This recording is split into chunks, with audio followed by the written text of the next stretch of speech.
I want you to think about the last time you walked into a room and your entire demeanor just completely changed without a single word being spoken. Oh, yeah. That is such a universal experience. Right. You know the exact feeling I'm talking about. You push open a door, you take one step inside, and suddenly, invisibly, you just shift. Mm-hmm. It's immediate. Yeah, like maybe you walk into a boardroom and instantly feel like a junior student. You're just quietly finding a seat in the back corner trying to make yourself small. Or the exact opposite, right? Exactly. Or you walk into a different room and suddenly feel like the boss. Yeah. Your posture straightens, your chin comes up, and you just sort of expect everyone to look at you. Yeah, or you just feel like a complete intruder. Right. And why does that happen? Because nobody handed you a script at the door. Okay. Nobody gave you a name tag that said, subservient or in charge. No, they didn't. And it is a really profound phenomenon. It gets right to the core of what we are examining today in this deep dive. Because we have this habit of thinking about human interaction purely as, well, an exchange of data. Like, I say some words, you hear those words, and we process them. Right, just trading information. Exactly. But underneath that very surface level exchange, there is a massive invisible transmission happening. And our sources for this deep dive actually have a name for this, right? They do. They refer to it as existential transmission. Existential transmission. I like that. Yeah, it's essentially the mechanism by which we broadcast our reality, our level of certainty and our expectations way before logic even enters the picture. Okay, existential transmission. I mean, it sounds a little bit heavy at first. It does sound a bit academic, yeah. But the mission of today's deep dive is actually incredibly practical for you listening. We are taking a stack of philosophical notes, psychological research, and analytical dialogue to uncover this invisible gravity of social interactions. Yeah, gravity is a great word for it. Right. We want to understand how we are constantly and mostly unconsciously pulling each other into our own frames of reality. Mm-hmm. And more importantly, we want to figure out how you can actually master this dynamic in your everyday life. And to set the stage for how we master it, we really have to look at the central premise of the research here, which is that human interaction is almost never neutral. Not even a little bit. No, not really. I mean, we love to imagine that we sit in these perfectly objective, neutral spaces, just rationally discussing facts. Right, like two computers just syncing up. Exactly. But the reality is that every interaction is a continuous competition of perception. Wow. Yeah. The old, somewhat aggressive formula out there is either you lead the frame or you are led by one. Lead or be led. Right. And while we'll see that this binary is incredibly powerful, our goal today is to show why it's ultimately incomplete. Okay, so there's more to it than just dominating or being dominated. Much more. True strength actually lies in consciously choosing your mode of interaction. Okay, let's unpack this gravity idea first. Because to understand how we influence each other, we first have to understand why this idea of an empty, neutral space in a conversation is basically a myth. Right.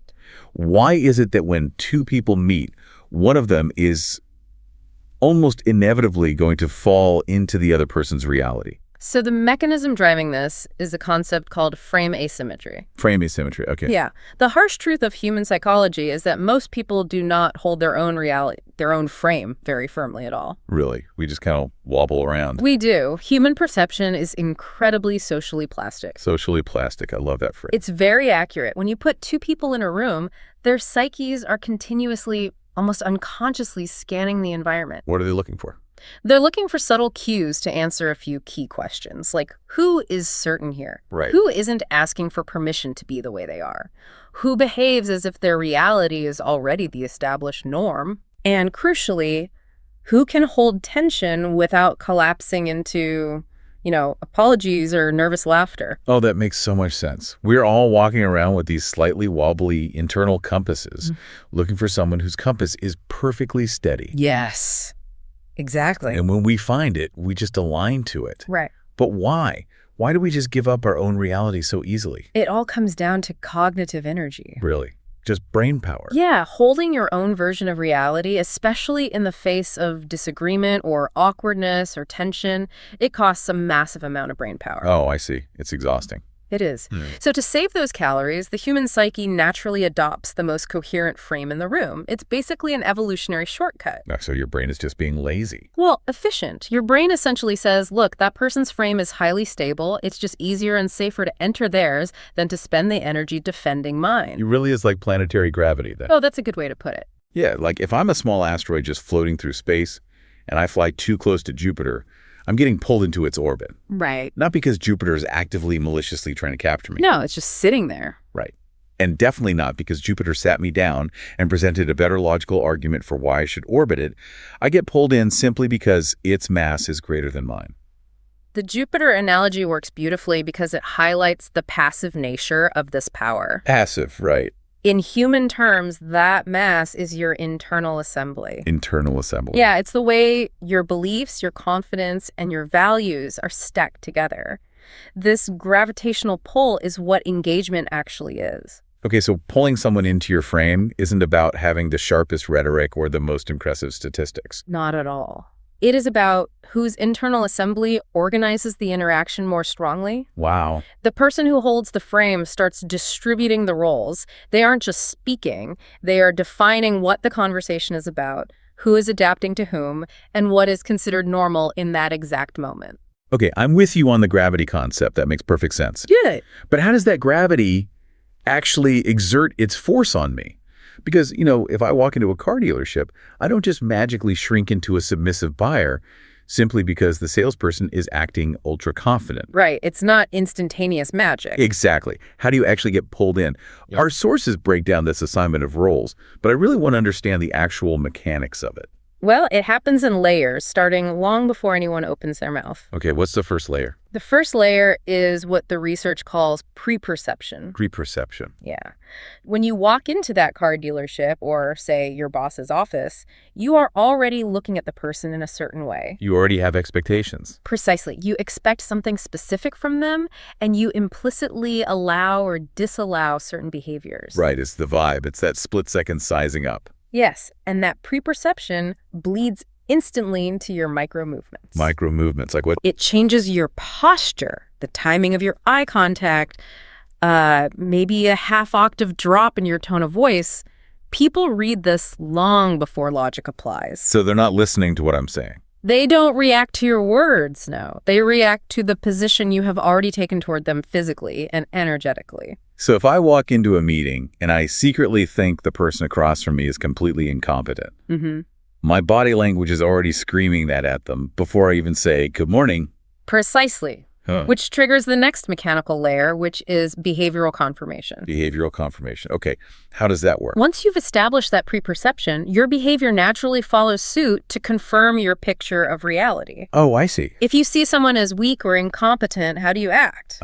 I guess I might interrupt them, or I wouldn't ask them complex questions. Exactly. You simplify your speech. Maybe you lean in a bit too aggressively. Right. Conversely, if you see them as highly competent and strong, your behavior shifts entirely. You hold space for them. I'd probably let them finish their sentences. You allow their pauses to linger without rushing to fill the silence. You don't try to over-control the interaction.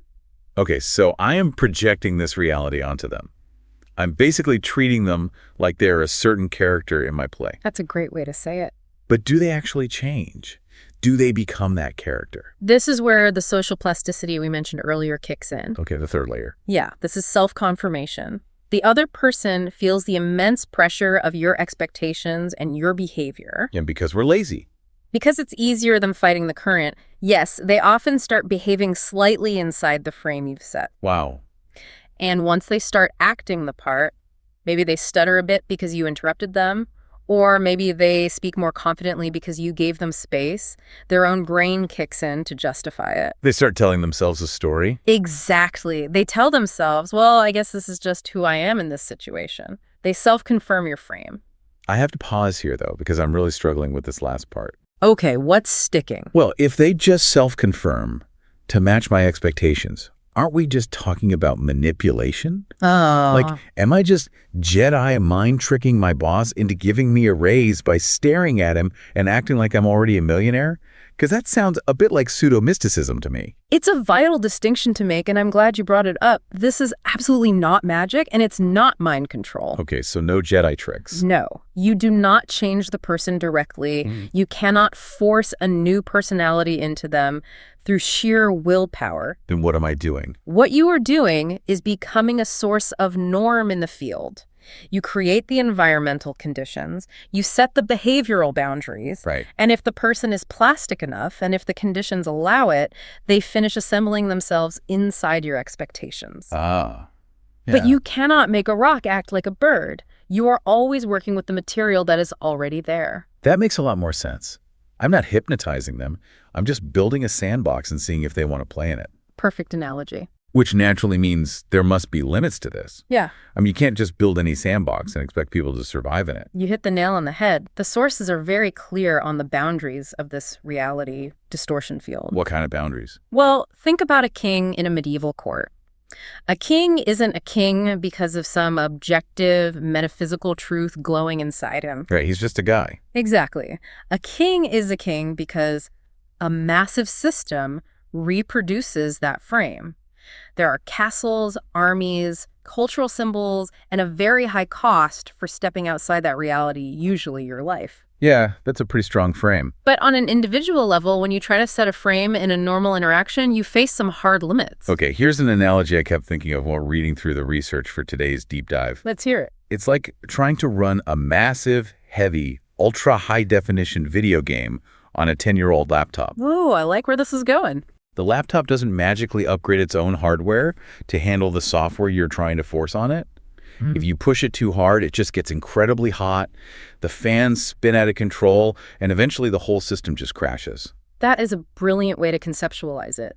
Your frame is the heavy software, and the first limit you hit is the laptop's hardware. The actual person. Right, or in human terms, the resistance from reality itself. How so? Let's say you frame an incredibly shy, inexperienced intern as a cutthroat, aggressive negotiator. You give them all the space, all the responsibility, you hype them up. Right, you run the heavy software. But if, in reality, they fear tension and lack the capacity for that role, they will collapse under the pressure of your frame. The laptop crashes. Exactly. They simply cannot sustain the software you are trying to run. They will either regress, panic, or just leave the interaction entirely. Right, the hardware just isn't there. But what about when the hardware is fine, but the operating system is completely locked down? Like a rigid identity. Yeah, like someone whose core narrative is, I am always the victim, or I must always be the smartest person in the room. That is the second major boundary, their internal assembly. If someone's identity is completely rigid, they will fiercely resist any frame that tries to break that narrative. Because it threatens who they are. Exactly. Their internal compass is locked. If you try to frame a perpetual victim as empowered and responsible for their own choices, they won't seamlessly enter your frame. They'll fight you. They will fight you because entering your frame means destroying their own sense of self. Wow. And I imagine the final limit is just the battery drain. The price of running the software. Yeah. Every new reality demands action or change or letting go of an old habit. If the psychological or social price of adapting to your frame is too high, they just won't do it. Exactly. So a strong frame does not mold a person at will. It reveals their absolute limit. That's a powerful way to look at it. You create a field. Inside that field, some people will assemble and rise to the occasion, some will break and crash like your old laptop, and some will simply look at the price of entry, close the program, and walk away. Okay, so up to this point in the deep dive, we've been operating on this binary assumption, right? The leader be led idea? Yeah, either you pull someone into your reality or you are getting pulled into theirs. It's a very combat-oriented way of looking at human interaction. It is, yeah. But there's a scenario in the research that completely breaks this binary, and I found it fascinating. The exception to the rule. Yes. What happens when an unstoppable frame meets an unhookable object? The McGregor versus the monk scenario. Yes. It perfectly illustrates why the simple lead or be-led model eventually breaks down. Right. So for you listening, imagine Conor McGregor, the fighter. He has an extreme dominating frame. It's loud, it's aggressive, it takes up all the oxygen in the room. Very high gravity. His frame is entirely, I win, I am the center, I set the game, and you are reacting to me. And he is historically incredibly good at pulling his opponents into that reality. Making them emotional, making them fight on his terms. Exactly. But then, imagine putting McGregor in a room with a Zen monk. A totally different energy. The monk represents a totally different frame. The monk's internal assembly is, I am not inside your domination game. I do not need to fight for interpretive control of this room. And this is where it gets highly revealing. Right. If McGregor tries his usual tactics, insults, posturing, aggression to pull the monk in, the monk's frame essentially wins without the monk ever throwing a punch or raising his voice. But how exactly does that work, though? How does the monk win without fighting? What is the actual mechanism happening there? The mechanism is the absence of a hook. A hook. Yeah. For you to be pulled into someone's frame, there has to be something inside you for their gravity to catch on to. Okay. What does a hook look like? A hook is usually an emotional spike. It's an active ego, a need to prove yourself, a fear of looking weak, or a hunger for recognition. Oh. If McGregor insults the monk, and the monk gets offended and defends himself, the monk has taken the hook. He bit the bait. He has entered McGregor's game of who is tougher. But refusing the hook means what? Just ignoring him. It's deeper than ignoring. Refusing the hook means responding to the aggression with absolute internal stillness. Just totally unbothered. Physically and verbally showing that the insult has no landing pad. The monk simply doesn't have those insecurities exposed. So there's nothing for McGregor to grab. McGregor's tactics bounce off because there's nothing to grab. If you have no need to prove you are dominant, a dominant person cannot threaten your identity. Wow. This proves that while the lead or be-led binary is a useful simplification for high-stress environments, it's not the ceiling of human capability. Which brings us to the complete operational model. The monk's refusal shows us we need a better, more nuanced map for how we interact. We do? And our expert sources lay out 4 distinct modes of interaction, moving way beyond just pulling or being pulled. Right, the full gearbox. So if leader be led is just one gear, what does the full gearbox look like?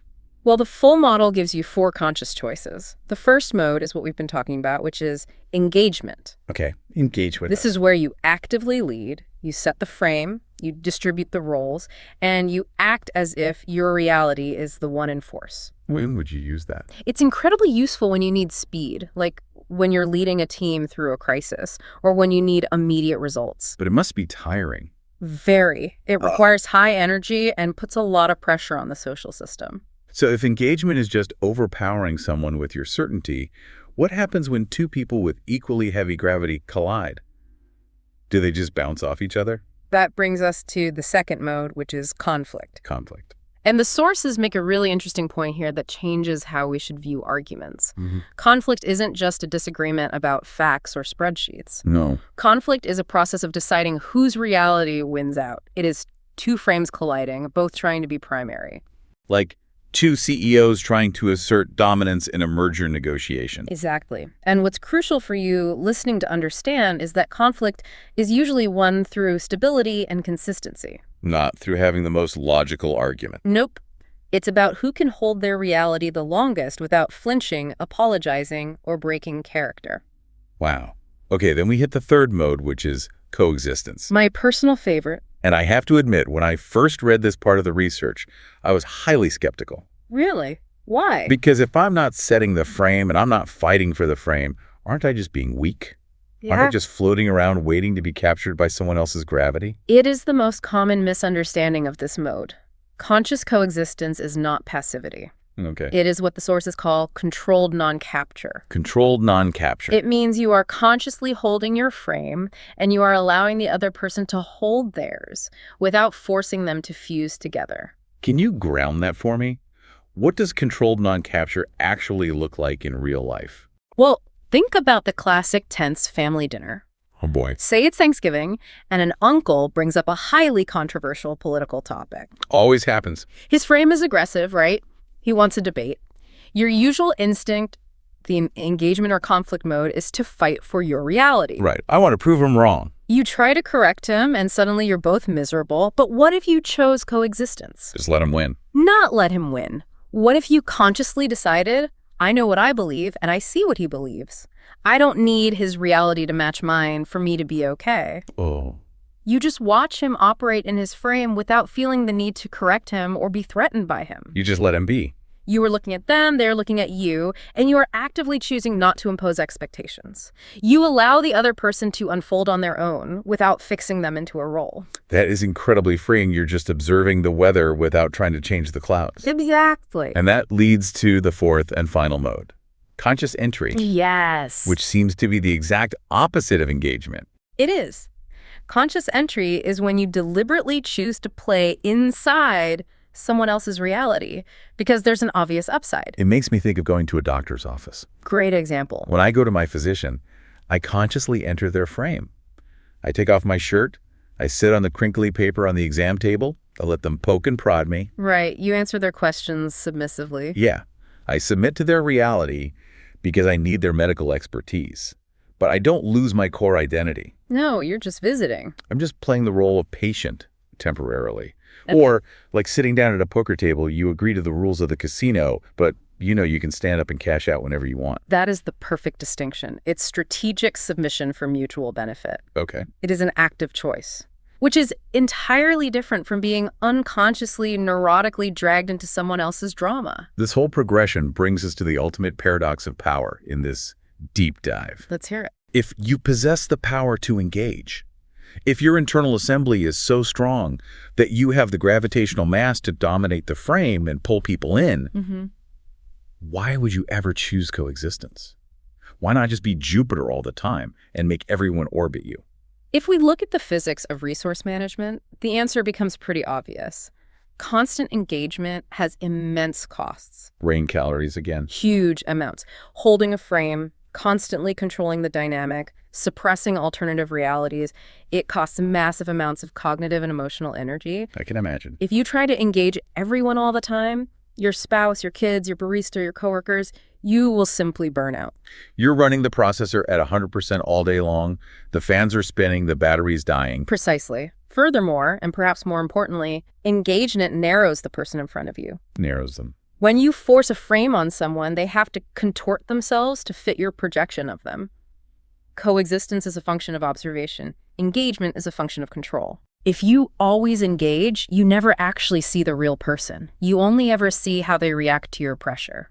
It's a little sad, honestly. It is. You create unnecessary resistance, and you miss out on the actual complexity of the human beings around you.